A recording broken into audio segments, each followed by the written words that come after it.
Donc, bonjour à tous, je vous propose d'ouvrir ce webinaire sur la politique de gestion des risques professionnels, qu'ils soient physiques et psychosociaux. Nous allons être ensemble pendant 1 heure. 1 heure avec sur votre droite Erwan Jaglin, avocat associé au sein du cabinet Carman, cabinet spécialisé en droit social, mais aussi sur les problématiques corporate ou private equity, donc qui permet à ce cabinet d'aborder et d'accompagner les entreprises tout au long de leur cycle de vie. Et puis sur votre gauche, Nathalène Leviel, qui est directrice au sein de la practice performance sociale chez LHH Atedia, et qui est en charge des activités risques psychosociaux et qualité de vie au travail.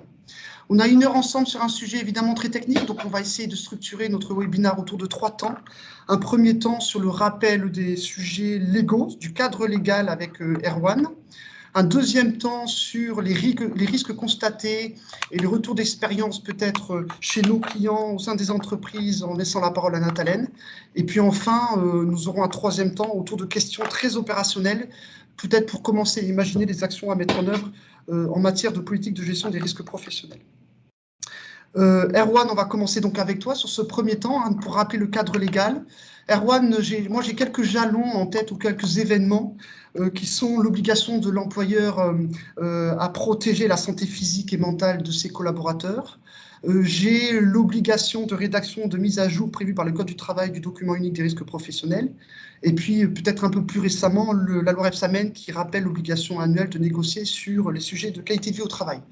Est-ce que tu peux nous rappeler, s'il te plaît, le cadre légal dans lequel s'inscrit cette politique de gestion des risques professionnels? Bonjour Nicolas. L'employeur est tenu à une obligation générale de sécurité de ses salariés qui résulte directement du Code du travail.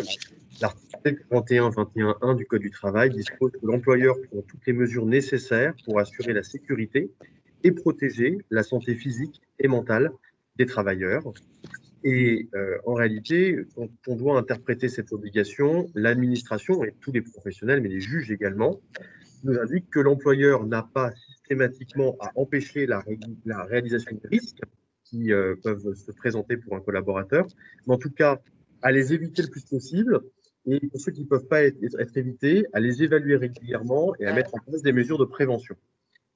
Cette obligation, elle s'applique typiquement pour les risques physiques. On va essayer de tout mettre en œuvre dans une entreprise pour éviter qu'un salarié ait un accident du travail, c'est le cas classique, mais également sur les risques psychosociaux, puisque l'employeur est tenu de la santé mentale de ses collaborateurs. Et derrière, tu le disais, Nicolas, l'obligation, elle se traduit par le DUER. Et le DUER, c'est quoi? C'est véritablement l'analyse des risques professionnels auxquels les collaborateurs vont être soumis. Donc, concrètement, l'employeur, son obligation, ça va être de regarder les risques qui concernent les collaborateurs, les analyser.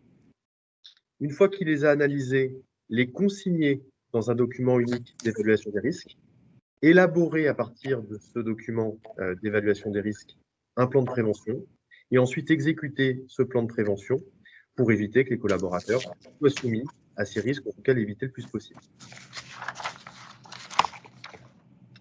Alors concrètement, derrière, ça veut dire que l'employeur, il a l'obligation de regarder les risques dans l'entreprise, mais sur une granularité plus fine. Il doit aller beaucoup plus bas dans l'organisation de l'entreprise. Il doit regarder véritablement, pour les risques psychosociaux en particulier, le vécu de travail des collaborateurs. Et donc, il va devoir aller regarder dans chaque établissement, et même au-delà de ça, dans chaque unité de travail, les risques auxquels sont soumis les collaborateurs. Et il va devoir faire cette analyse, je le disais, sur les risques psychosociaux. Et c'est un sujet majeur en ce moment, puisque récemment, nous avons eu des décisions de juridiction du fond et notamment de la Cour d'appel de Versailles qui ont rappelé cette obligation de prendre en compte les risques psychosociaux auxquels sont soumis les collaborateurs au plus près de leur situation de travail. Donc, une fois qu'on va avoir intégré cette obligation de réaliser cette analyse des risques, eh bien, concrètement, comment on va le faire? Il n'y a pas de format particulier. Il faut juste qu'on consigne les choses par écrit. Il faut qu'on consigne ces risques. On va regarder, comme je disais, pour les risques psychosociaux, le vécu des situations de travail. Donc, on va prendre en compte le contexte général de l'entreprise et les conduites de changement, par exemple, les exigences de l'organisation du travail, Les exigences des salariés, parce que la Cour d'appel de Versailles nous l'a encore rappelé dans cette affaire Amazon d'avril 2020. En fait, les salariés sont les premiers concernés par l'évaluation des risques auxquels ils sont soumis et ils ont un avis tout à fait pertinent dont l'employeur doit tenir compte. Et puis, le contexte plus large des relations professionnelles et des relations au travail. Alors, sur les risques psychosociaux, très pratiquement parlant, on va regarder l'intensité et le temps de travail des collaborateurs, les exigences émotionnelles auxquelles ils sont soumis, le manque d'autonomie, le cas échéant, auquel ils peuvent être confrontés, les rapports sociaux au travail qui peuvent être dégradés dans une période d'évolution de l'entreprise, mais également au quotidien, les conflits de valeurs auxquels les salariés peuvent être soumis, et évidemment l'insécurité de la situation de travail qui peut être source de stress, bien évidemment. Pour effectuer cette quantification des risques psychosociaux auxquels les salariés peuvent être soumis, l'employeur va être amené, dans l'élaboration de son analyse, à prendre en compte des données quantitatives et des données qualitatives sur le niveau de stress auquel les salariés sont soumis, la perception également qu'ils ont de ce stress-là, leur état de santé, la perception de leur situation de travail. Et on va mettre en place, à cet égard, on y reviendra tout à l'heure, je pense, avec Nathalène, on va prendre en compte des questions qu'on va poser aux collaborateurs dans le cadre de questionnaires ouverts, des groupes de travail sur lesquels on va pouvoir les faire travailler, des entretiens individuels également sur lesquels on va pouvoir les faire réagir. Ce qui est certain, c'est que cette analyse des risques, qui est une obligation de l'employeur, il ne va pas la mener tout seul. Là-dessus, encore une fois, aussi bien l'administration que les dernières décisions sur l'analyse des risques psychosociaux sont très claires. L'employeur va devoir associer les acteurs de la prévention des risques professionnels à son analyse des risques et au plan de prévention qu'il va définir. Les acteurs sont les représentants du personnel. C'est la première chose à avoir en tête, c'est qu'on ne met pas en place un plan de prévention, on n'analyse pas les risques psychosociaux sans associer le CSE, le médecin du travail, bien évidemment, qui est le professionnel le plus à même d'aider l'employeur sur l'analyse des risques et sur l'élaboration du plan de prévention, les services internes à l'entreprise, les services de sécurité notamment, mais également les travailleurs eux-mêmes, qui vont, par leur retour de leur vécu de travail, pouvoir éclairer l'employeur sur les risques auxquels ils sont soumis et sur les mesures qu'il faut prendre pour éviter ces risques. Alors justement, sur cette implication des partenaires sociaux, on se pose la question de savoir si l'employeur peut décider de mettre en place son DUR et le plan de prévention après avoir pris l'avis du CSE, on a dit informel, tout seul, ou si concrètement il doit demander l'avis formel du CSE. Là-dessus, la jurisprudence n'est pas claire. Vous avez des décisions comme celle de la Cour d'appel de Versailles du 24 avril 2020 ou celle du tribunal judiciaire de Lille également du 24 avril 2020 qui vous disent que la consultation du CSE pour l'évaluation des risques est essentielle. Donc, autrement dit, on doit consulter formellement dans le cadre d'un avis formel, d'une consultation au sens du Code du travail, le CSE avant la mise en place du DUR, avant son actualisation. Vous avez d'autres juridictions un peu plus souples, comme le tribunal judiciaire d'Aix-en-Provence à la fin avril, et le tribunal judiciaire de Lyon le 22 juin qui disent que les textes ne prévoyant pas de consultation formelle du CSE, on peut s'en dispenser. Notre conseil, c'est néanmoins de consulter formellement le CSE parce que, évidemment, que l'employeur sera beaucoup plus fort dans la mise en œuvre des mesures de prévention, mais également dans les défenses qui pourraient être amenées à mobiliser s'il y avait des contentieux sur sa manière de gérer les risques, si le CSE a été valablement consulté au préalable. Je vous propose juste de faire un dernier point sur ce cadre juridique, sur deux décisions intéressantes. La Cour d'appel de Versailles, 24 avril 2020, Amazon, dont on a parlé un petit peu jusqu'à présent, et une décision La Poste également, qui ont eu à traiter de la question justement de l'analyse des risques et des risques psychosociaux en particulier pour les entreprises.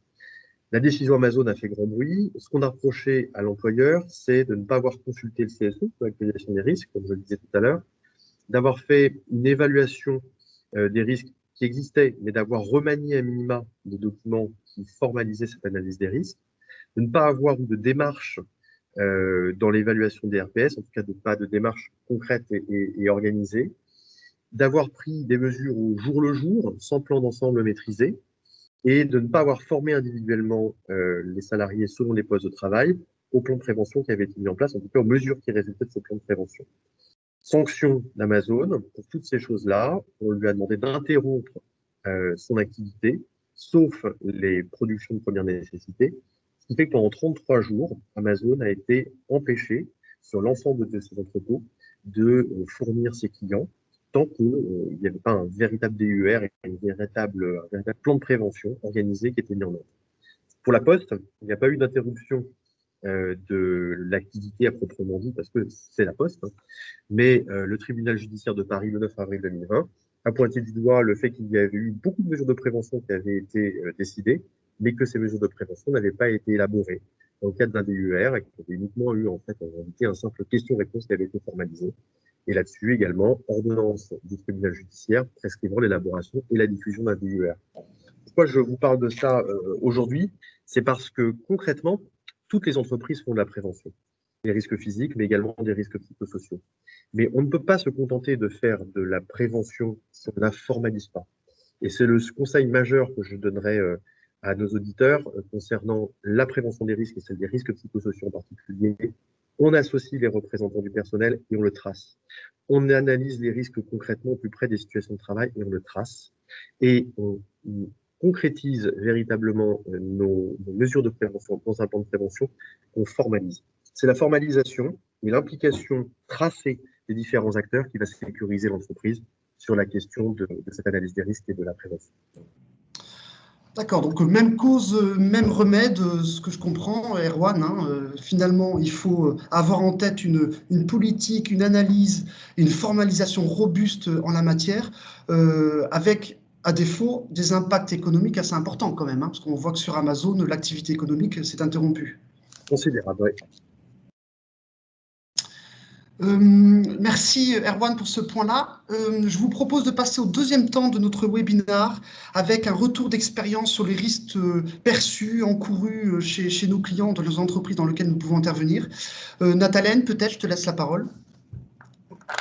Il nous a semblé important dans la préparation de ce webinaire de revenir sur quelque chose qui était une des dimensions, c'est les risques psychosociaux. Si les risques physiques en soi ont plutôt assez vite été maîtrisés dans les organisations, il y a eu beaucoup de guides qui ont été établis sur comment on faisait face à un risque physique nouveau, qui était cette pandémie.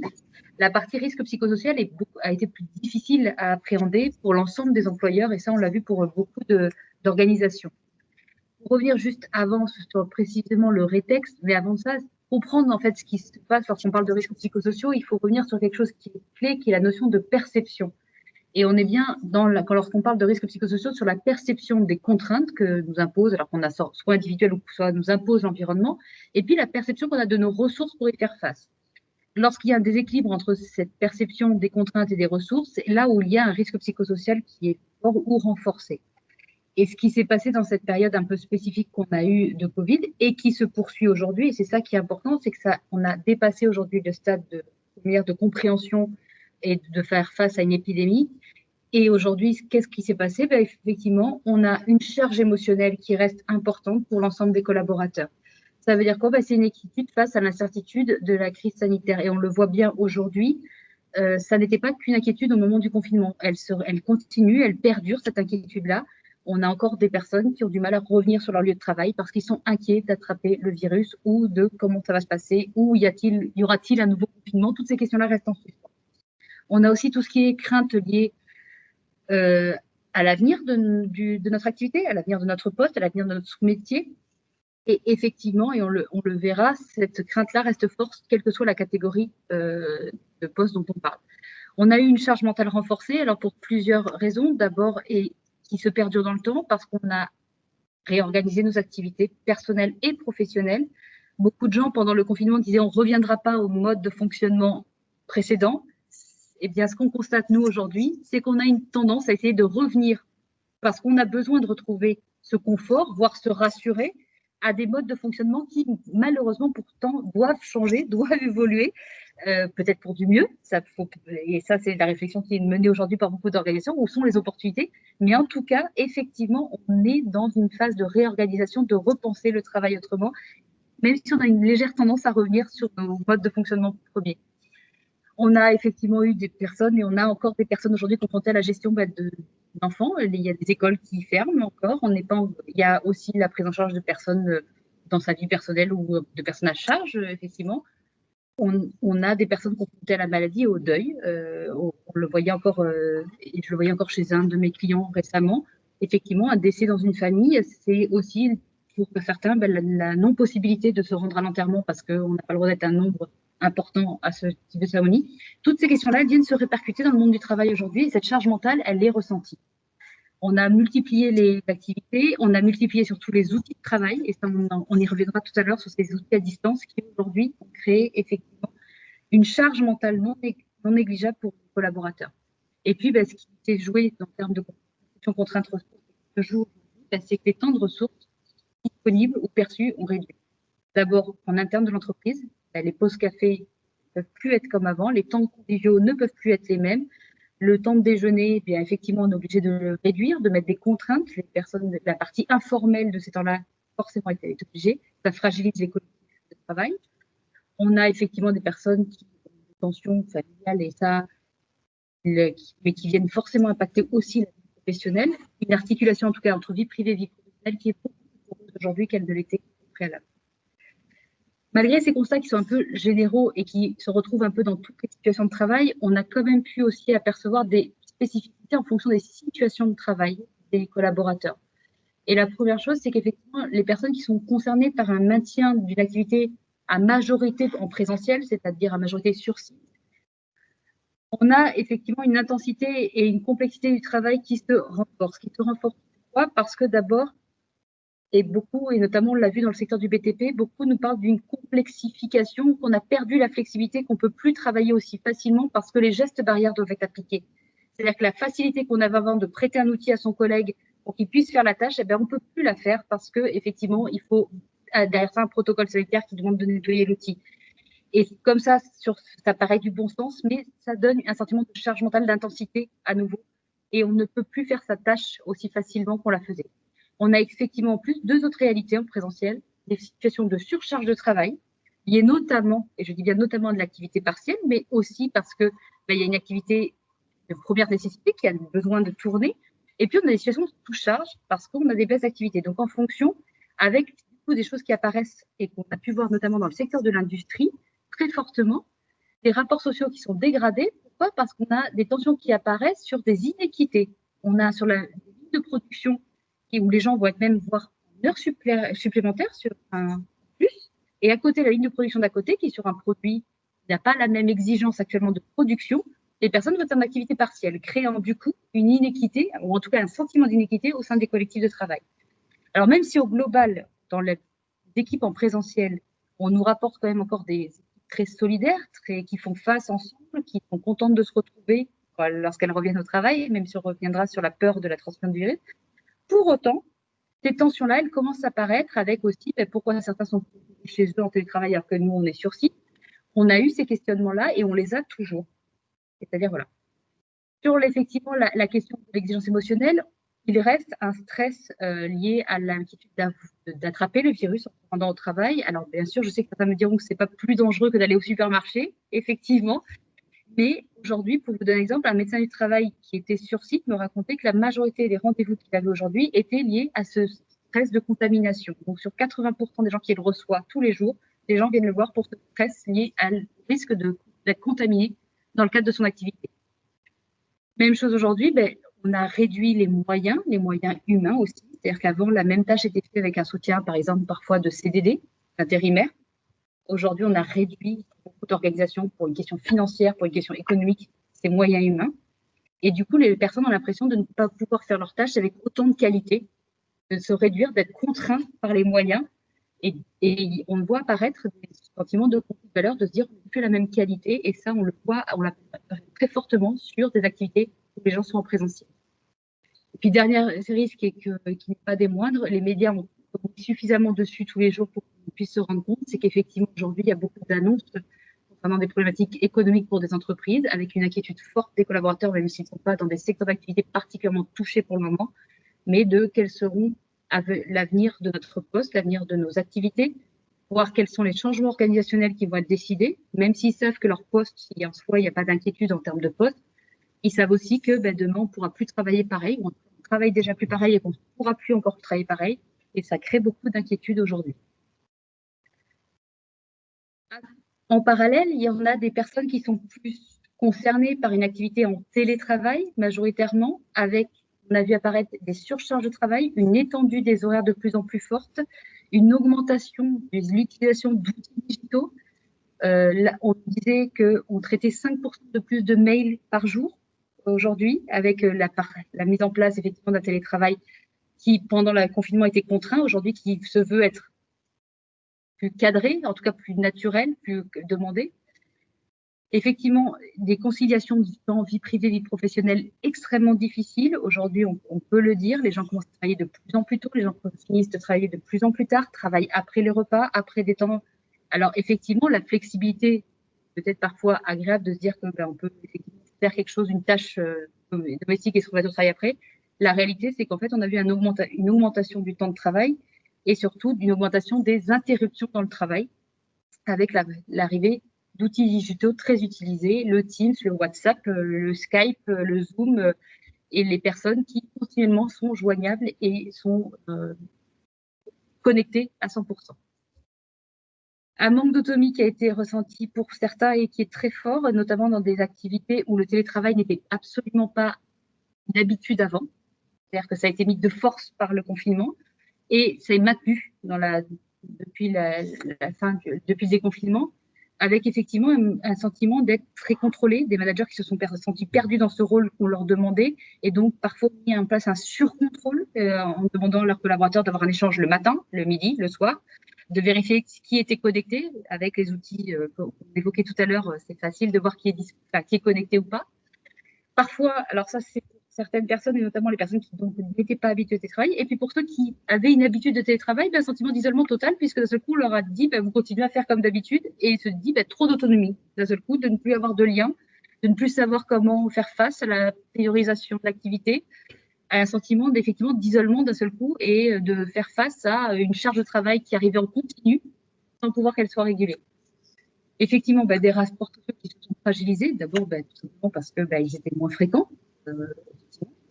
et puis surtout parce qu'il y avait aussi un sentiment parfois d'avoir des gens très chargés à distance que d'autres. Il n'y avait plus de visibilité globale de la charge de travail, et dans ces cas-là, qu'est-ce que ça donne comme impression? C'est qu'on est toujours plus chargé que le collègue d'à côté, et avec raison. Ils ont les mêmes questionnements sur une insécurité liée à leur travail. Ça n'est pas différent là-dessus en présentiel ou en télétravail. La question de l'inquiétude de l'environnement économique actuel, elle est partagée par tous. Face à ces deux populations-là, on voulait quand même faire un focus avec vous sur une population bien particulière, mais pour laquelle nous, on voit effectivement des risques apparaître forts dans la gestion de cette crise, sans précédent, et ça, il faut quand même l'avoir, c'est que les managers et les RH, en règle générale, sont habitués à accompagner le changement. Mais là, on n'est pas dans un changement classique, on est dans une crise sans précédent sur laquelle on n'a pas forcément de retour d'expérience premier pour construire celui-là. Et effectivement, cette population manager RH apparaît particulièrement fragilisée aujourd'hui. En termes d'intensité et de complexité du travail, effectivement, ils sont là avec une surcharge de travail extrême. On leur a demandé d'être très présents pour les équipes, on leur a demandé de soutenir les équipes, en même temps de réaliser les objectifs, parce qu'il en va de la survie de l'activité, avec parfois un sentiment d'inadéquation d'objectifs ressources, moyens alloués, des équipes qui ont pu être en activité partielle pour des raisons économiques, mais pour autant la charge était là et du coup elle était compensée par les managers. Des populations RH à qui il fallait en même temps que construire les protocoles sanitaires, que de mettre à jour les documents, notamment le document unique qu'on évoquait, et bien en même temps, il fallait être présent pour les collaborateurs, les rassurer, les aider dans leur montée en compétences parfois, mais des dispositifs de formation. Et donc des équipes managers RH qui sont extrêmement fragilisées et, on peut le dire, épuisées aujourd'hui. Avec effectivement aujourd'hui, la réalité, c'est qu'ils ont été confrontés à des situations de souffrance de leurs collaborateurs aussi, ou des collaborateurs en général. Il a fallu les soutenir. Parfois, un sentiment d'être en difficulté pour gérer les tensions au sein des collectifs de travail. On disait tout à l'heure, l'apparition des outils digitaux ont fait apparaître beaucoup de tensions. Le mauvais message passé sur le WhatsApp, on se trompe de groupe et on fait une critique d'un collègue, et bien effectivement, le collègue dans le groupe, il le voit. La caméra de Teams qu'on oublie qui est allumée et on fait une mimique à l'égard de son collègue qui la voit. Et toutes ces tensions-là, elles ont dû être gérées d'un point de vue manager et RH au quotidien. Et on en a vu beaucoup apparaître depuis le confinement et encore aujourd'hui, les managers RH en gèrent beaucoup. Aujourd'hui, effectivement, une population qui, en tout cas de notre retour d'expérience, est aujourd'hui fatiguée, dans une inquiétude par rapport à son rôle futur qui qui doit en plus continuer à être mobilisée, très présente pour les collaborateurs et qui a besoin de développer ces nouvelles ressources, notamment en termes de soutien d'un point de vue de pair, soutien entre eux et voire de pouvoir réguler cette charge de travail qui est intense depuis des mois maintenant. Peut-être, Nathalène, juste une remarque sur la ligne managériale et RH, donc les acteurs en proximité forte avec les collaborateurs. Ce que je comprends en réalité, c'est que ce sont des acteurs qui ont toujours et qui doivent avoir un rôle fondamental, je dirais, dans l'animation des équipes, dans la gouvernance, parce qu'ils sont les courroies de transmission du bon fonctionnement de l'entreprise, et que donc, par définition, dans un contexte aussi risqué qu'aujourd'hui, ce sont deux populations que l'on doit surveiller et accompagner de près. Les diagnostics le disent d'eux-mêmes. Hein. Je le disais, vendredi, on a eu des résultats d'un diagnostic fait sur la population managériale, la même population pour laquelle on avait fait un diagnostic il y a 1 an. Clairement, il y a 30% de plus de temps de travail en ce moment pour cette population-là. C'est très clair, c'est très clair. D'accord, merci. En dernier lieu, et avant de venir peut-être au concret de comment on fait face à tous ces risques, il nous semble important quand même de rappeler qu'il y a des impondérables aujourd'hui au traitement et aujourd'hui au traitement et en tout cas la réflexion d'un plan d'action qui viserait à réduire tous ces risques psychosociaux. D'abord, il y a une forte attente de reconnaissance généralisée de quel a été notre investissement et quel est notre investissement tous les jours encore aujourd'hui pour faire face dans cette période particulière. Et cette attente, elle est très forte sur l'ensemble des collaborateurs. Il y a effectivement, et malgré ce que je viens de dire sur la population manager qui est quand même fragilisée, ce besoin encore d'avoir ce soutien managérial de proximité qui est très fort. Et puis, tout ça ne se fera pas sans un dispositif de veille et de suivi, on y reviendra, mais c'est clé. Pourquoi? Parce que on est dans une période, comme on dit, incertaine, et donc tous les jours, ça change. Et possiblement, demain, ça ne sera pas la même chose qu'hier, qui ne sera pas la même chose qu'encore dans ces 3 mois. Et puis, on disait, Erwan le disait dès le début, effectivement, ça ne va pas sans un dialogue social renforcé. Parce que c'est aujourd'hui la meilleure façon d'embarquer tout le monde aussi dans cette réflexion-là nécessaire à la réorganisation et à la prévention des risques. D'accord. Donc là, en réalité, on commence à énoncer 3 principes directeurs à Nathalène, c'est-à-dire la mobilisation, l'accompagnement managérial et des collaborateurs, la veille continue, c'est ce que tu évoquais au sujet des risques pour pouvoir adapter nos actions. Et puis le 3e point, un élément important qui est le dialogue social en soi, avec, et moi j'entends derrière en tant que consultant, la co-construction d'un dispositif ou des démarches participatives qui permet quelque part de définir des actions très pragmatiques, très concrètes. Tu as abordé le retour d'expérience des collaborateurs. J'imagine que c'est l'action primordiale pour commencer à enclencher, je dirais, des réflexions très opérationnelles pour la gestion de ces risques. Tout à fait. Et ce que disait dès l'introduction Erwan, c'est très clair. Les travailleurs connaissent leur travail. Ils savent ce qu'ils ont vécu et c'est bien de là qu'il faut les récupérer le ressenti. On partageait là quelques points qu'on a pu voir, nous, dans les différentes missions chez nos clients, les différents risques qui sont apparus, mais on ne pourrait, et je ne conseillerais à personne d'en faire une généralité pour son organisation. Il est essentiel d'aller réinterroger ses collaborateurs, comment eux, ils ont vécu les choses. Parce qu'on a chacun dans son organisation des facteurs de risque et des facteurs de protection. Si le collectif était très fort et a fait face de façon très soudée à cette période-là, peut-être que l'intensité et la complexité du travail n'est pas paru le risque le plus fort à ce moment-là pour mon collectif de travail. Et c'est pour ça que c'est essentiel aujourd'hui d'aller interroger les collaborateurs sur comment ils perçoivent, et je dis bien comment ils ont perçu parce qu'on parle du confinement, mais au-delà de ça, comment ils perçoivent aujourd'hui, parce qu'il faut venir à la réalité d'aujourd'hui qui est maintenant celle dans laquelle on va s'inscrire dans la durée. Le confinement était spécifique. Là, cette période-là d'adaptation dans laquelle on est aujourd'hui avec ce virus et apprendre à vivre avec le virus depuis suffisamment longtemps, c'est là où il faut entendre leur ressenti, savoir ce qui se passe, qui sont les facteurs de protection qu'ils voient, quelles sont leurs ressources du coup, quels sont les facteurs de risque qu'ils voient, quels sont leurs retours à faire, où est-ce que ça a bien marché, là où ils ont été en difficulté, pour justement pouvoir établir après un plan de prévention. Erwan, j'ai une question que j'aimerais te poser. Toi qui es le professionnel du droit, quel conseil tu pourrais donner pour sécuriser ce retour d'expérience des collaborateurs? J'imagine qu'on ne peut pas faire n'importe quoi, et n'importe comment surtout. La première chose à se dire quand on peut mettre en place une vraie politique de prévention des risques. Moi, j'abonde complètement dans le sens de ce que dit Nathalie. Il faut interroger les collaborateurs. Maintenant, il y a deux choses auxquelles il faut faire attention de mon point de vue. Une chose toute simple, déjà, c'est que les retours d'expérience doivent être anonymes.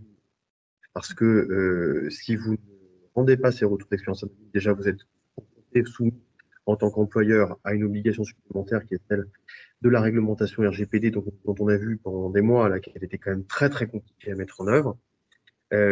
Au-delà de ça, ne pas rendre les retours d'expérience anonymes, c'est créer, de mon point de vue, du stress supplémentaire auprès des collaborateurs qui peuvent imaginer être pointés du doigt par leur manager, par leur direction, par la direction des ressources humaines, comme étant des éléments qui ne sont pas à même de supporter la pression, qui se plaignent, qui voient toujours des difficultés. Et donc, il faut que le retour, si on veut qu'il soit constructif et pertinent, eh bien, il faut qu'il soit évidemment anonyme. Deuxième point, en tant qu'avocat d'employeur, c'est peut-être un réflexe, mais je pense qu'il faut l'avoir en tête, c'est que le retour d'expérience doit être aussi construit à l'aune du risque qu'il peut susciter pour l'entreprise. Je veux dire par là que quand on fait par exemple des baromètres dans l'entreprise, on peut être confronté à la fuite de ces baromètres, ou à la communication de ces baromètres en interne. Et bien souvent, on se rend compte que ces baromètres sont utilisés comme pièce numéro 1 dans le cadre de contentieux sur la souffrance au travail, sur le harcèlement moral. Donc, on va faire très attention à recueillir le ressenti des collaborateurs, mais à ne pas poser des questions qui, par leurs réponses, vont susciter du risque pour l'entreprise. Donc, on va poser le plus possible des questions fermées, desquelles on va maîtriser en quelque sorte la réponse. Et quand on va poser des questions ouvertes, on va vraiment bien réfléchir à la manière dont ces questions vont être posées. D'accord, donc je comprends des questions bien ciblées, des questions bien cadrées, permettant une analyse la plus fine possible.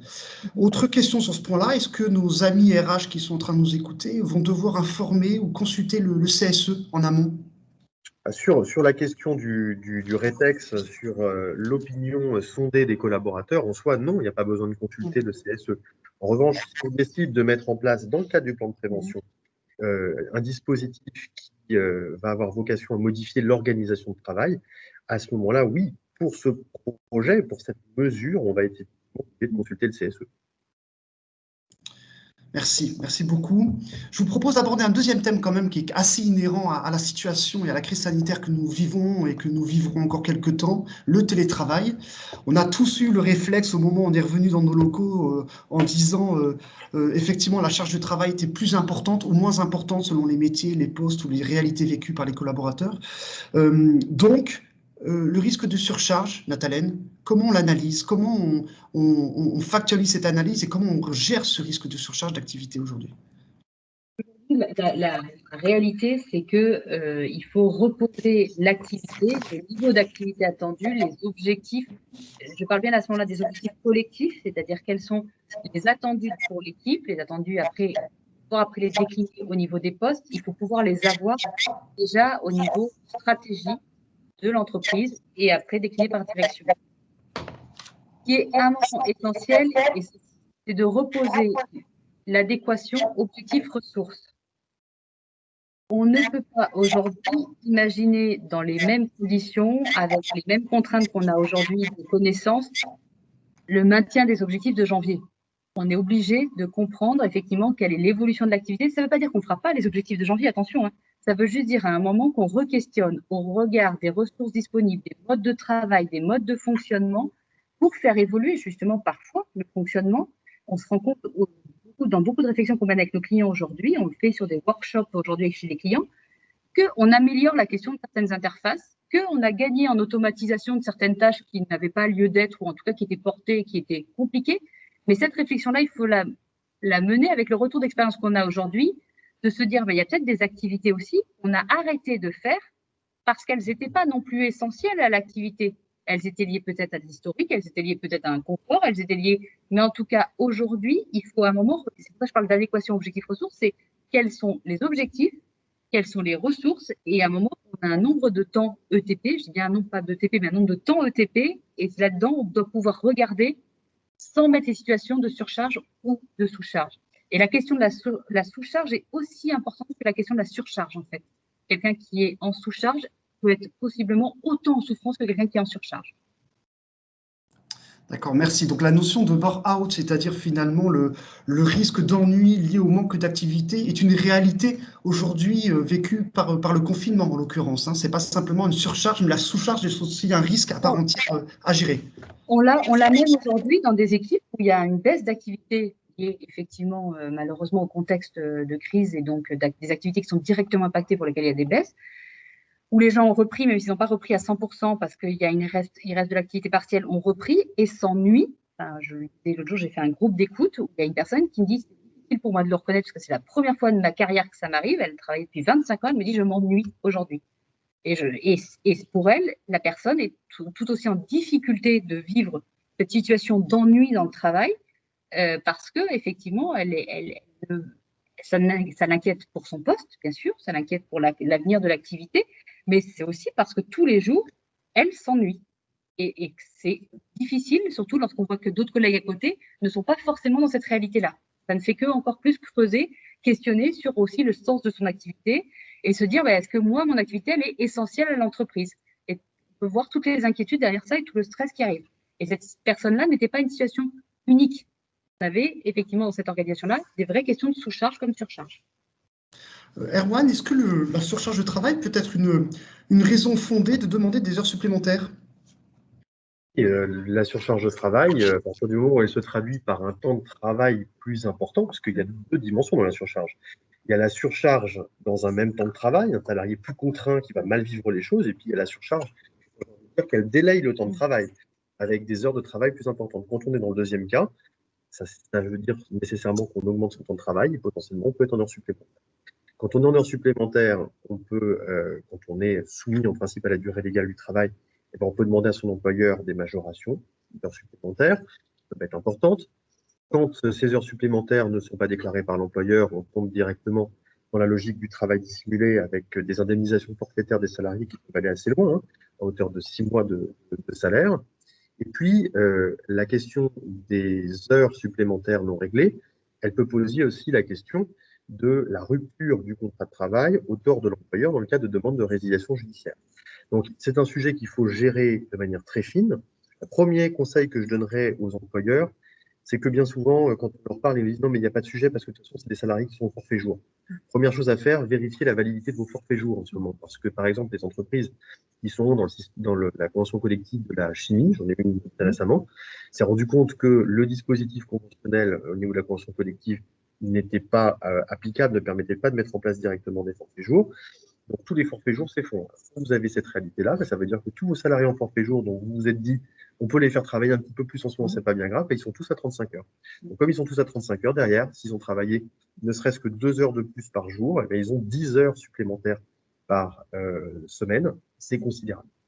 Deuxième chose, je pense qu'il faut sensibiliser les salariés au fait qu'il n'est pas attendu d'eux, alors c'est un peu compliqué à dire, mais je pense qu'il faut l'assumer, il n'est pas attendu d'eux qu'ils travaillent plus. En tout état de cause, s'ils doivent travailler plus, ils doivent alerter l'employeur systématiquement. Ils ne doivent pas réaliser d'heures supplémentaires tout seuls sans tirer la sonnette d'alarme. C'est très, très important de les sensibiliser à ça, de les responsabiliser sur ce terrain-là. Autre population qu'il faut responsabiliser, bien évidemment, c'est les RH et les managers, surtout. Les managers en leur disant qu'il faut qu'ils sensibilisent eux-mêmes leurs collaborateurs au fait qu'ils ne doivent pas, par principe, sortir des bornes habituelles de leur durée du travail telle qu'elle est prévue dans leur contrat. Et on communique de manière générale, j'ai envie de dire, il faut communiquer en interne sur la nécessité de respecter les durées maximales quotidiennes et hebdomadaires de travail, la nécessité de faire des pauses et la nécessité, en réalité, de tirer la sonnette d'alarme dès lors qu'on arrive en surcharge de travail. Et pour revenir sur la question du bore-out, c'est un sujet qui est majeur parce que le bore-out maintenant a été reconnu comme un élément qui pouvait caractériser du harcèlement moral. Il y a une décision de la Cour d'appel de Paris du 2 juin dernier qui a reconnu le bore-out comme élément de harcèlement moral. Et effectivement, quand vous avez des salariés qui s'ennuient, quand ils sont dans une espèce de cage dorée, rémunérée, mais sans travail, il ne faut pas oublier que l'employeur n'est pas tenu uniquement de payer une rémunération. Sa deuxième obligation, c'est de fournir du travail. Donc, quand il ne fournit pas de travail, il met le salarié potentiellement en conflit de valeurs. Je suis rémunéré par mon employeur, mais je sers à quoi? Je ne sers pas à grand-chose. Donc, il le met en difficulté. Et derrière, ça, c'est aussi la sanction ultime, la rupture du contrat de travail. Et n'oublions pas que sur tous ces sujets, d'heures supplémentaires, de harcèlement, de bore-out, nous sommes sur des questions d'exécution du contrat de travail. Et la question de l'exécution du contrat de travail et de l'indemnisation de la faute de l'employeur dans le cadre de l'exécution, elle sort de ce sacro-saint barème Macron qu'on a vu arriver en 2017, qui, à tort, a été vu par les entreprises comme étant une solution pour caper les indemnités des salariés. On le voit dans tous les contentieux actuellement. Comme les salariés ne peuvent pas obtenir d'indemnité au-delà de ce barème Macron sur la rupture de leur contrat, ils vont nécessairement sur l'exécution du contrat de travail pour demander des heures supplémentaires, mais aussi pour demander des dommages et intérêts sur ces problématiques de harcèlement ou de burn-out. Quand on parle de gestion de charge de travail, il y a aussi deux sujets. Il y a l'autonomie en soi, on va y revenir, et puis la déconnexion. De manière très opérationnelle, Nathalène ou Erwan, est-ce qu'on peut laisser le collaborateur se discipliner ou gérer sa propre déconnexion, ou faut-il avoir une politique qui cadre cette déconnexion?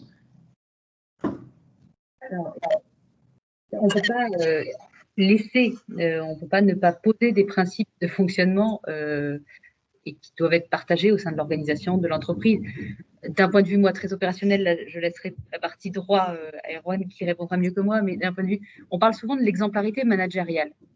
Elle est forcément clé. À un moment, quand je dis des règles communes, au-delà de l'aspect juridique auquel on peut répondre d'un point de vue droit à la déconnexion, il faut garder aussi un bon sens. Si à un moment, je viens à avoir un comportement qui soit managérial fortement, mais même au sein d'une même équipe, si tout le monde a un comportement où le droit à la déconnexion n'est pas respecté, on a forcément plus de risques que tout le monde déborde sur cette question-là de temps de connexion par jour. Aujourd'hui, on a eu un vrai sujet pendant la crise Covid, et on l'a toujours aujourd'hui, de gens qui sont de plus en plus connectés, de plus en plus réactifs. Le fait d'être chez soi avec le téléphone portable connecté tout le temps, avec dessus le Teams, le WhatsApp et tout ça, les gens répondent constamment. Il y a aussi une culture un peu franco-française, et ça, c'est un point important, c'est que les Nordiques nous diraient, les pays d'Europe du Nord nous diraient qu'on est mal organisé. On a quand même une culture au présentéisme, notamment dans les grandes villes en France, où c'est aussi dans les habitudes à celui qui répondra le dernier au mail et à 23h, et pour des fois marquer, c'est bien noté, bien pris en compte, globalement pas la nécessité d'envoyer un message. Après, quand je dis il faut rappeler un bon sens, c'est qu'aujourd'hui, on a aussi besoin d'une flexibilité. On le disait tout à l'heure, la période actuelle nous amène des contraintes auxquelles on n'avait pas forcément avant. Quelqu'un qui va avoir des enfants à devoir garder va peut-être à un moment se déconnecter pour pouvoir s'occuper de ses enfants, se reconnecter plus tard. Cette nécessaire flexibilité, elle relève aussi du bon sens. Et puis, on a aussi une génération de gens qui arrivent sur le monde du travail depuis quelques années et qui demandent cette flexibilité de travail, et qui est un de leurs facteurs de motivation pour accepter un poste, si on leur laisse une flexibilité en termes d'autonomie dans l'organisation. Alors, entre le bon sens et le droit, il faut quand même aussi trouver l'équilibre, parce qu'il y a aussi des règles, et il y a des règles à respecter, et il ne faut pas mettre les gens, ou en tout cas donner le sentiment aux gens que le fait de ne pas être connecté ou de ne pas être surconnecté pourrait leur donner une sanction, une non-promotion, une non-valorisation de leur travail, parce qu'ils ne seraient pas dans cette surconnexion actuelle. Oui, Erwan, peut-être sur la partie juridique, sur la déconnexion, mais aussi sur la partie autonomie. Nathalène a commencé à l'aborder. Un collaborateur, une collaboratrice qui va chercher son enfant, ou alors un collaborateur ou une collaboratrice qui va faire son footing, est-ce qu'il n'y a pas un risque de poids de mesure? Est-ce que tu peux nous répondre sur ces sujets, s'il te plaît? Déjà, sur le droit à la déconnexion, je rejoins Nathalène sur la difficulté, en fait, en réalité, de mettre le curseur, parce que juridiquement, il y a pas grand-chose. Quand cette obligation est née, quand ce droit est né, c'est finalement une obligation à charge de l'entreprise, on s'est tous posé la question de savoir si on devait conseiller aux clients de couper les serveurs informatiques à 21h, à 22h, à 23h. Je pense, Nathalène, que tu es d'accord avec ça, que ce n'est pas forcément la bonne solution, parce que ça déresponsabilise, ça infantilise. Ça crée du stress aussi, parce qu'on avait un mail à envoyer et on ne peut plus l'envoyer parce que les serveurs sont coupés. Ça met une pression sur les services informatiques qui est compliqué aussi à gérer. Maintenant, je pense que autant on a pu donner finalement des conseils de bon sens à nos clients pendant la période pré-Covid, en leur disant, écoutez, faites de la communication aux salariés, qu'il y a un moment ou un autre, ils doivent couper, responsabilisez-les, qu'ils s'auto-responsabilisent un peu quelque part. Autant maintenant avec le travail à distance, qui implique finalement un manque de contrôle important de l'employeur, surtout en soirée, sur les collaborateurs, je pense que c'est le moment d'être peut-être un peu plus formaliste. Alors, je reviens toujours là-dessus, sur la question de la formalisation, comme pour le DUER. À mon avis, c'est le moment. On ne l'a pas fait au début du moment du confinement parce que c'est un télétravail subi, immédiat. On a dû tous se mettre à travailler à distance sans forcément être prêt à le faire. On allait en marchant, quoi. Maintenant, les choses ont tendance à se pérenniser. On sait qu'on va être dans cette modalité d'organisation du temps de travail sur le temps long. Donc, je pense que les entreprises ont tout intérêt à mettre en place un télétravail organisé dans le cadre de chartes, dans le cadre, pourquoi pas, et ça, moi, je me dis beaucoup d'accords collectifs en impliquant les représentants du personnel dessus. Le droit à la déconnexion, on peut l'aborder là-dedans en disant tout simplement, bah voilà, on n'attend pas des collaborateurs qui se connectent au-delà de telle heure. On demande aux collaborateurs de ne pas mettre systématiquement en copie des gens qui n'ont pas besoin de l'être. On demande aux collaborateurs de ne pas répondre, sauf urgence, à des mails qui interviendraient après telle heure. On demande aux collaborateurs de ne pas envoyer eux-mêmes d'emails à leurs propres collaborateurs quand ils sont managers au-delà d'une certaine heure. Et on met des règles en place parce que le jour où il y a un problème sur la charge de travail, on sera très content de dire qu'on avait quand même indiqué aux salariés qu'ils ne devaient pas être en permanence disponibles pour l'entreprise. Et pour revenir sur ta question, Nicolas, sur le deux poids, deux mesures et sur la souplesse, effectivement, dans un environnement contraint, avec des collaborateurs qui travaillent chez eux maintenant en télétravail sans forcément avoir l'ergonomie pour. Je pense à tous ces collaborateurs qui se retrouvent à travailler 3-4 jours par semaine à la maison et qui travaillent en réalité maintenant de leur lit en tailleur parce qu'ils n'ont pas forcément de bureau et qu'il faut qu'ils évitent les endroits où il y a les enfants pour que ce soit à peu près gérable pour eux et puis pour leurs collègues de travail. On peut avoir tendance à se dire on va leur laisser une forme de souplesse. S'ils ont envie d'aller chercher leur enfant à l'école ou d'amener leur petite fille le mercredi après-midi, pardon, à la danse ou voilà, pourquoi pas. Mais moi, je trouve que ça pose une question parce que derrière, vous avez des collaborateurs qui n'ont pas d'enfants, qui vont vous dire, bah, moi, j'aimerais bien avoir aussi cette souplesse-là pour aller courir, pour aller prendre un verre avec des amis. Et là, on touche tout de suite à la question de la légalité de traitement. Est-ce qu'on peut se permettre d'être très souple avec un collaborateur et puis pas avec un autre parce que les justifications ne sont pas les mêmes, parce qu'elles n'ont pas le même étalon de valeur. Et donc, je pense que là-dessus, il faut, en tout état de cause, si on décide d'être souple, il faut prévoir des règles communes. C'est-à-dire qu'on ne reproche pas à un collaborateur d'être allé faire un jogging quand on va accepter d'un autre collaborateur qu'il ait assoupli sa durée de travail en allant chercher ses enfants à l'école. C'est très clair. Point suivant que j'aimerais aborder, c'est la gestion de la technologie. Alors, sans revenir sur la déconnexion, on a quand même vu que durant le confinement, par exemple, on était assez happé par l'usage des téléphones, par l'usage de la visioconférence. Tout cela, évidemment, changeant le rapport aux autres et la façon de communiquer, le comportement, je dirais, à distance. Comment on appréhende ce risque, je dirais, de manière opérationnelle, mais aussi juridique? Nathalène, peut-être d'abord. D'un point de vue opérationnel, et la première chose, et je pense que là-dessus, la majorité des organisations, il faut quand même mettre en avant que la majorité des DSI, des directions de services informatiques, elles sont mobilisées en force pour déployer les outils pour que les personnes puissent télétravailler. Donc, d'un point de vue technique, ça a été accompagné. Ce qui n'a pas été accompagné, c'est le point de vue plus concret, opérationnel, c'est-à-dire de comment j'utilise un Teams, comment j'utilise un Zoom. Et on s'est retrouvé avec effectivement divers outils, tous. Des outils parfois qu'on n'utilisait que dans son milieu personnel. Le WhatsApp en fait partie, effectivement. Beaucoup de gens disaient, mais WhatsApp, pour moi, c'est du personnel. Alors, il y avait des équipes qui avaient déjà fait des WhatsApp d'équipe et il y avait déjà, notamment sur des personnes qui travaillent souvent comme les populations commerciales, qui sont souvent dans le déplacement, avaient leur WhatsApp d'équipe, mais il y a beaucoup de gens qui l'utilisaient que d'un point de vue vie personnelle, pour envoyer les photos des enfants, le groupe de copains, bref, tout ce qui est l'utilisation plus de son temps personnel. Et ces outils-là, d'un seul coup, sont venus créer ce qu'on a, et c'est là où ça joue beaucoup en termes d'intensité et complexité du travail, parce qu'effectivement, sont venus dans notre quotidien, sans parfois l'aspect formation, sans parfois l'aspect de régulation, mais finalement, on vit avec ces outils-là ce qu'on a vécu il y a quelques années quand on a écrit les chartes de mail. En fait, il y a quelques années, moi je me souviens il y a 17 ans environ, de faire plusieurs chartes de mail, d'utilisation des mails pour des clients, pour rappeler les règles d'utilisation du mail, rappeler effectivement ce qu'on dit tout à l'heure, on ne met pas en copie la planète entière, on écrit complètement, on évite le gros, le gras, le rouge, voilà. Enfin, toutes ces règles un peu qu'on s'est mis. Et là, finalement, à chaque nouvelle technologie qu'on réintègre, on est obligé de passer par une phase d'adaptation et de règles à réétablir. Ça n'est pas parce que la personne est dite connectée qu'elle est disponible.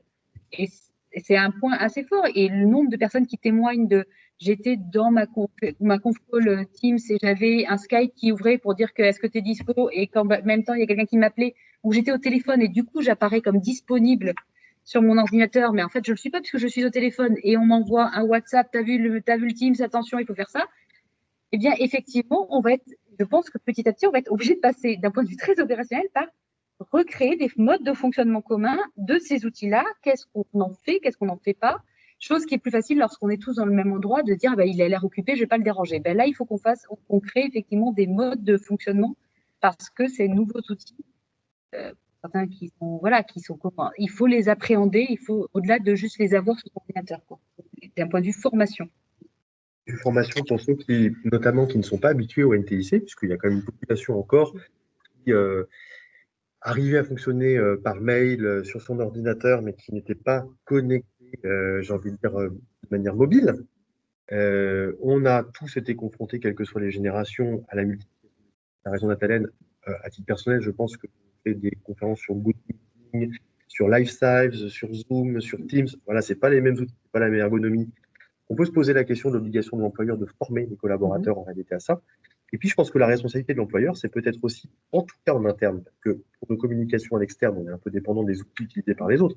Mais en interne, c'est peut-être aussi la responsabilité de l'employeur de cadrer tout ça, de privilégier certains outils plutôt que d'autres, plutôt que de laisser cette espèce de jungle de NTIC nous envahir, dire voilà, ça va être sur tel canal qu'on va communiquer de manière privilégiée, et puis intégrer, je suis tout à fait d'accord avec toi, Nathalie, tout ça dans une forme de charte informatique. Ça peut toujours être la même chose, c'est sur la charte sur le télétravail.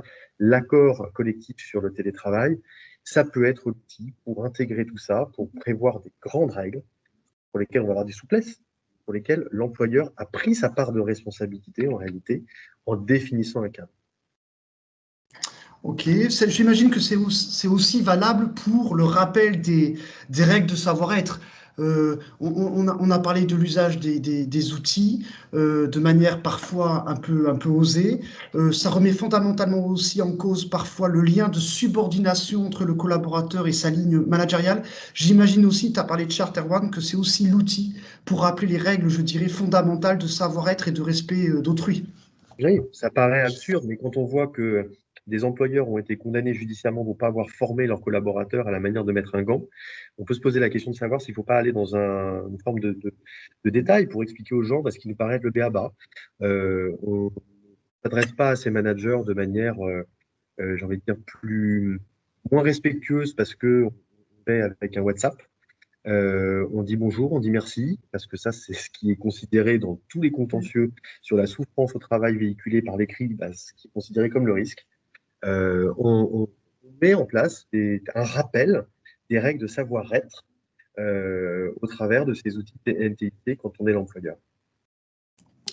Je passe sur un tout autre sujet, l'accident du travail en période de télétravail.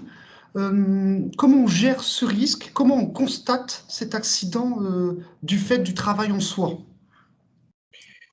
Peut-être moi, du coup. Déjà, il faut avoir en tête que l'accident du travail existe en télétravail. Le code du travail le prévoit. C'est bien très clair maintenant.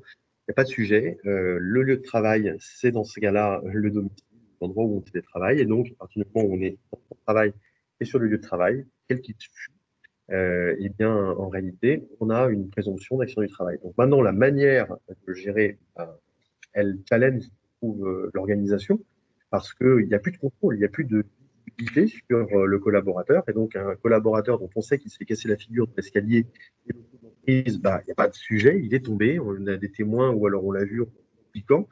Collaborateur qui va nous dire 2 jours après son accident de travail à son domicile, en fait, je suis tombé chez moi. Il peut y avoir une forme légitime de suspicion de la part de l'employeur pour savoir si véritablement c'est un accident de travail. Alors, ce que je conseille, moi déjà, c'est compliqué, j'en ai conscience, mais c'est quand même de se poser la question de l'environnement dans lequel on va demander aux travailleurs de travailler.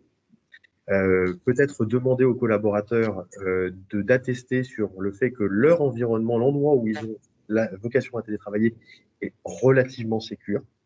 Alors, il ne s'agit pas de faire des visites chez des collaborateurs pour leur dire je vais vérifier que tout est bien, mais en réalité, on fait une communication auprès des collaborateurs pour leur dire que tout soit installé à peu près correctement. On fait une communication auprès des collaborateurs pour leur dire qu'on essaye de ne pas avoir des fils partout sur lesquels on peut trébucher. Quelque chose d'un peu basique. Et puis, on demande aux collaborateurs, surtout, et ça c'est très important, de prévenir le manager ou la RH dès lors qu'un accident se matérialise pour ne pas avoir cette espèce de suspicion qui naît quand l'accident est révélé par le collaborateur 2-3 jours après qu'il soit intervenu. Voilà. Très bien. Sur le télétravail, ça sera peut-être mon dernier élément sur le télétravail en soi. On voit bien quand même que ça demande une certaine forme de rigueur et un cadre bien précis. Et donc, la question qui se pose, c'est la notion d'éligibilité des collaborateurs. Est-ce que c'est lié au poste? Est-ce que c'est lié au profil? Et là, je pense peut-être aux collaborateurs peut-être un peu plus vulnérables. Comment on gère cette notion d'éligibilité au télétravail? Juridiquement parlant, sont éligibles au télétravail aux collaborateurs qui sont à risque ou qui doivent être à leur domicile pour garder leur enfant de moins de 16 ans qui a été à contact, par exemple. Ça va pas tellement plus loin sur l'obligation de l'employeur d'accepter le télétravail. Le télétravail, c'est pas quelque chose qu'on est obligé de mettre en place, et encore moins maintenant où le gouvernement, dans sa communication, nous dit que on peut l'organiser, on peut réduire la pression sur les transports en commun en suggérant le télétravail, mais on n'a pas d'obligation de le faire. On était dans l'obligation de le faire, par exemple, au moment du confinement. Ça, c'est la première chose à avoir en tête. Alors, comme on est civique et comme on est responsable et comme on sait très bien que le télétravail va éviter la propagation du virus, on le fait de plus en plus dans les entreprises. Et quand on le fait de plus en plus dans les entreprises, la seule chose à avoir en tête, c'est l'égalité de traitement. Et je trouve que ce qui est dramatique dans ce qu'on constate actuellement, c'est que bien souvent, il y a une forme de management à l'affect qui s'organise, où on dit, un tel, il me paraît en tant que manager plus responsable, donc je vais accepter qu'il télétravaille. Puis je m'en méfie un petit peu plus quand même, en tout cas c'est perçu comme ça par les collaborateurs, donc je vais refuser qu'il soit en télétravail. Première chose à faire, et c'est toujours la même chose, c'est que ce télétravail, il va falloir une fois pour toutes l'organiser concrètement. Je pense qu'il faut fixer des critères très précis, qui sont des critères liés au poste, à la capacité à télétravailler. Évidemment, tous les emplois ne le permettent pas. Également, la capacité à être autonome. Et là, on peut se raccrocher à l'appréciation managériale sur l'ancienneté du collaborateur, sur les qualités, sur les faits, sur la capacité d'autonomie dont il a fait preuve au cours des dernières années, etc., etc. En tout cas, fixer un cadre avec des critères sur lesquels, finalement, le manager n'aura plus qu'à appuyer sur les boutons pour savoir si tel ou tel collaborateur peut être éligible. Parce que la pire des situations, c'est d'avoir un collaborateur qui vous dit « mais moi, je ne comprends pas. Pourquoi Roger est en télétravail alors qu'il a le même poste que moi ?» et qu'employeur se retrouve à lui dire « c'est comme ça, parce que ça me paraissait plus jouable ». Là, vous êtes sûr que vous êtes dans l'inégalité de traitement et vous ouvrez tout un champ de contestation possible. Merci beaucoup. Je vous propose de partir sur un autre thème qui n'est pas forcément lié au télétravail, mais qui est la communication dans la situation dont nous vivons aujourd'hui. Nous voyons qu'il est diffusé une communication massive de prévention, régulière, et on peut aussi imaginer que cette communication de prévention peut être un peu anxiogène quand même pour les collaborateurs qui reçoivent des messages très régulièrement sur leur boîte email ou de la part de leur management. Quel est le bon équilibre à trouver, Nathalène, sur cette communication qui peut avoir quand même un impact important? Alors, la première chose qui est importante, c'est qu'il faut communiquer, parce que pas de communication est plus anxiogène que de la communication. Après, il faut aussi faire attention à ne pas tomber dans une info-obésité dans laquelle on peut être, c'est-à-dire que les personnes ont beaucoup d'informations au-delà de ce qu'ils ont dans l'organisation. Par exemple, sur les mesures barrières, la plupart des gens commencent à dire on en a à ras-le-bol d'avoir des rappels des mesures barrières, en plus avec des messages parfois infantilisants. Récemment encore, quelqu'un témoignait en disant les enfants arrivent à nous expliquer comment boire le café.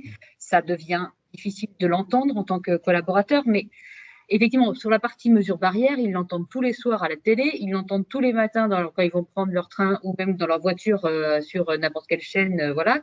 Donc, il faut bien sûr répondre à son obligation d'employeur, donc communiquer là-dessus, mais il faut faire aussi attention à sur quoi on communique et pourquoi on le fait.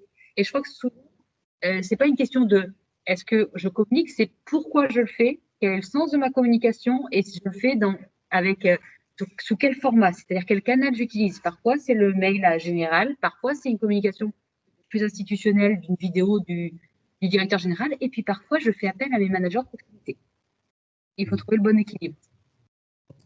Erwan, peut-être ta vision sur cette communication? Oui, je disais justement que les managers de proximité, c'est une population qu'il faut préserver en ce moment parce que c'est vraiment les rouages avec les RH de l'organisation d'entreprise pour qu'elles puissent se remettre dans des jalons un peu pérennes. Et ce que nous, on constate chez nos clients, c'est une forme, quelque part, par cette info-obésité, de bypass des managers de proximité qui se retrouvent un matin avec une note de service écrite en gras, en rouge, surlignée, à l'attention des collaborateurs de premier niveau, où on leur dit, bah voilà, il faut que vous fassiez ci, il faut que vous fassiez ça, c'est ça les gestes barrières, c'est ça les consignes, sans que les managers aient été impliqués, sans qu'ils aient pu répercuter le message, et ils ont l'impression que dans leur rôle, quelque part, ils sont bypassés et ça crée une souffrance au travail.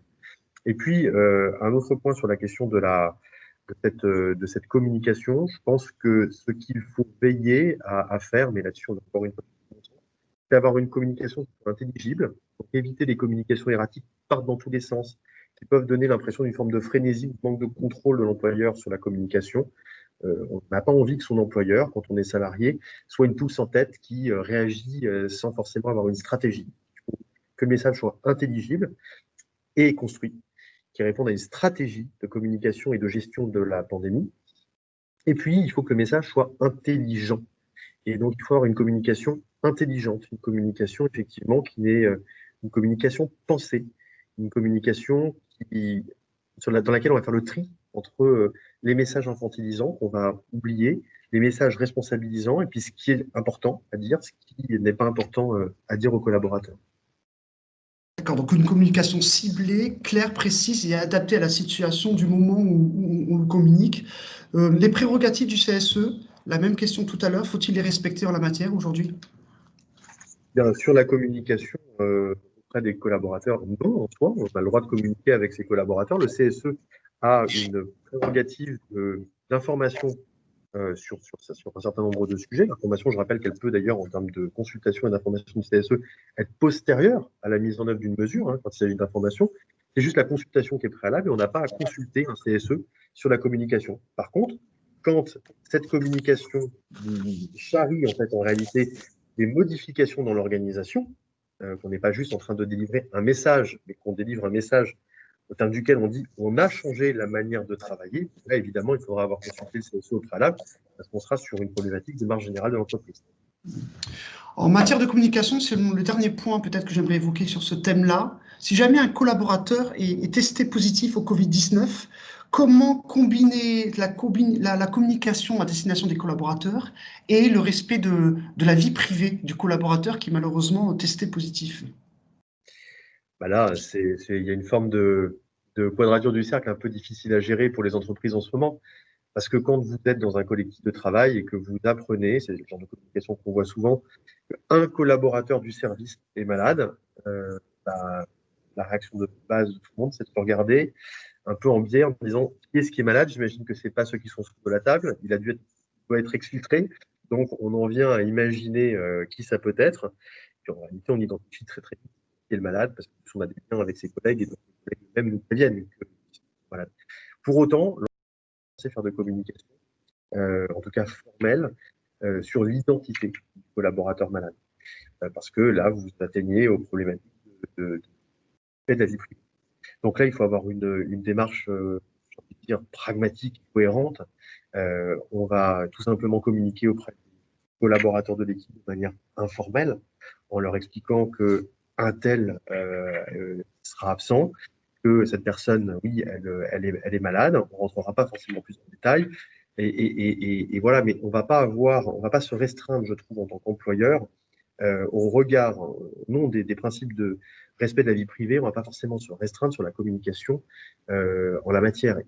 C'est prendre les collaborateurs pour des gens complètement bêtes. On sait très bien qu'ils ont des communications entre eux. Et si vous décidez d'inscrire au frontispice de votre communication ce respect privé, je pense que vous risquez de faire beaucoup plus de mal à votre collectif de travail que si vous ne le faites pas et vous ne prenez pas véritablement mon sens de risque à dire de manière informelle qu'une personne est malade. Par contre, on va éviter d'envoyer un email à toute l'entreprise pour expliquer qu'un tel est atteint du Covid. Voilà. Très clair, c'est très clair. Un point important, et là je me mets à la place des collaborateurs qui potentiellement peuvent nous écouter aujourd'hui. J'aimerais aborder cette notion de révision des objectifs et les modalités de distribution de la partie variable de la rémunération.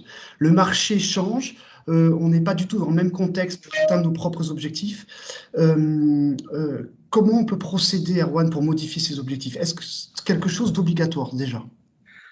Déjà, il est extrêmement recommandé parce que c'est simple, faire un bilan de la charge des collaborateurs, des objectifs qu'on leur a donnés, pour voir si on va pouvoir les atteindre ou pas.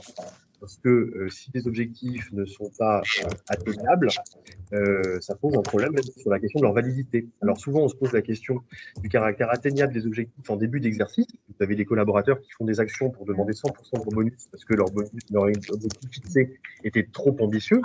Moi, je parie assez fort qu'il va y avoir des contentieux qui vont être là, des objectifs qui n'auront pas été revus à la baisse et dont des conseils de prud'homme vont considérer que, vu le contexte économique, vu l'activité de l'entreprise, ils étaient tout simplement pas atteignables. Quand vous avez des entreprises qui ont 80% de leur chiffre d'affaires en moins, et j'en connais dans le secteur de la mobilité notamment, c'est compliqué de demander à un commercial de continuer à faire les objectifs qui lui avaient été fixés au début de l'année. Donc oui, il faut les revoir, et puis c'est sain de se poser la question dans le collectif de travail de ces objectifs qu'on va leur fixer. Maintenant, si on a décidé de revoir les objectifs, ça veut dire aussi bien souvent qu'on décide de revoir la rémunération cible, et là, ça pose un sujet. Parce qu'autant un collaborateur peut accepter que ses objectifs soient revus à la baisse, c'est plutôt confortable, autant si la part variable, qui peut atteindre quelquefois 10, 15, 20%, elle est revue aussi, ça peut poser des difficultés parce que bien souvent, les collaborateurs ont adapté leur niveau de vie sur un package de rémunération intégrant le variable. Quand c'est de bons collaborateurs qui savent que tous les ans, ils ont leur rémunération variable, voilà, ils ont adapté leur vie là-dessus. Donc là, la règle à avoir en tête, c'est que les objectifs contractuels, on pourra toujours tenter de les renégocier, même pour l'année en cours, avec les collaborateurs. Et là, ce sera au bon vouloir des collaborateurs d'accepter une baisse de leur rémunération variable. C'est pas évident d'y parvenir, à mon avis, surtout dans une période où les collaborateurs estiment qu'ils ont un besoin de reconnaissance par rapport à tout l'investissement qu'ils estiment avoir mis dans l'entreprise, notamment pendant l'été, parce qu'on se rend compte que la plupart nous disent qu'ils n'ont pas eu vraiment de vacances. Et pour les collaborateurs pour lesquels la rémunération variable n'est pas fixée contractuellement, là, on oublie de fait la révision des objectifs et surtout de la part variable cible en cours d'année, parce qu'une rémunération variable annoncée à un collaborateur en début de l'année, elle engage l'entreprise pour l'année entière. Donc, cette révision, on pourra la faire en début d'année prochaine. Modulo une chose, c'est ce qu'on fait de plus en plus dans les entreprises, c'est essayer d'induire dans la tête des salariés et des représentants du personnel une forme de prise de conscience qui est la suivante. Les objectifs vont induire une rémunération variable, une masse salariale à laquelle l'entreprise ne peut pas faire face en ce moment compte tenu de la dégradation de son chiffre d'affaires. Et donc, on propose aux partenaires sociaux de mettre en place ce qu'on appelle les APC, les accords de performance collective, au terme desquels l'entreprise peut être libérée de son obligation de payer une forme de rémunération variable en contrepartie d'une forme de renonciation d'entreprise à mettre en place des réductions d'effectifs.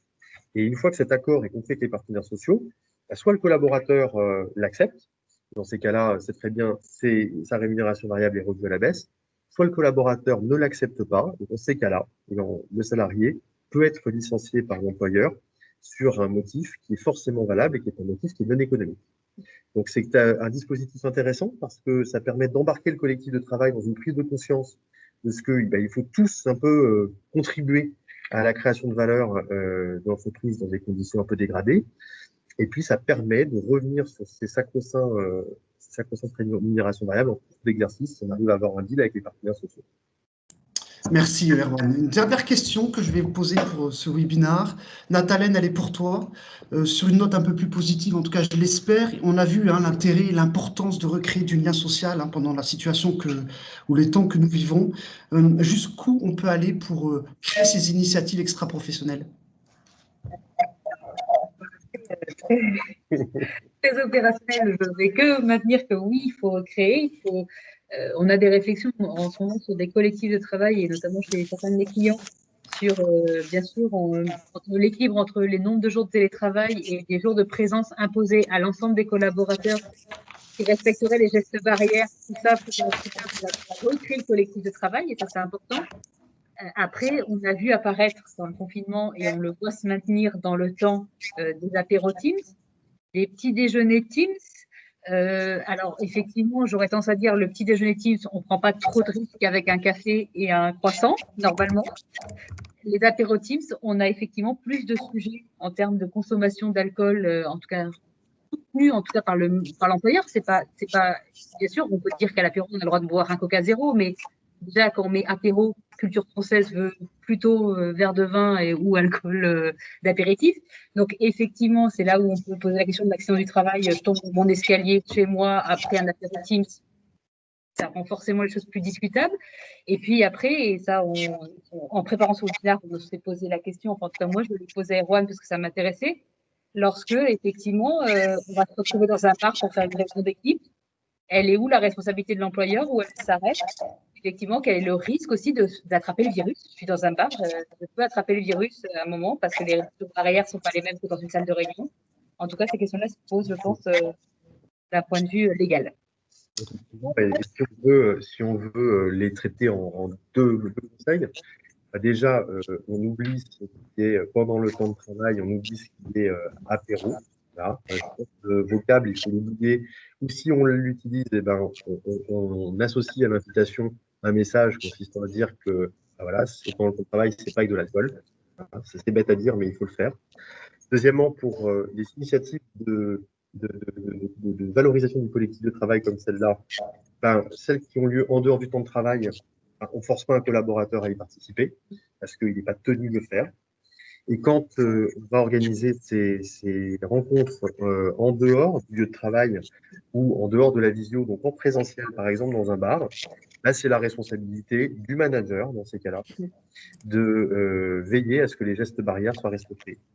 Donc, ça veut dire aussi que, quelque part, l'entreprise a une forme de responsabilité pour créer un cadre sur ces nouvelles formes de convivialité et que c'est dramatique de mon point de vue de laisser des managers, qui sont les premiers à vouloir le faire, et de leur laisser la responsabilité de définir les conditions dans lesquelles ça doit se passer. Je pense qu'il faut encore une fois créer du cadre.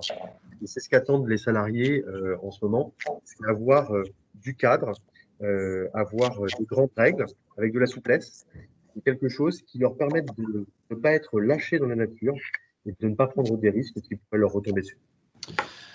Bon, on va mettre fin à ce webinaire. Nathalène, Erwan, merci beaucoup pour vos interventions respectives. Un dernier message peut-être pour nos invités qui recevront cette présentation et qui n'hésitent surtout pas à nous contacter, Nathalène, Erwan ou moi-même, pour avoir des réponses aux questions supplémentaires que nous n'aurions peut-être pas pu aborder lors de ce webinaire. Voilà, merci à vous tous et à très bientôt.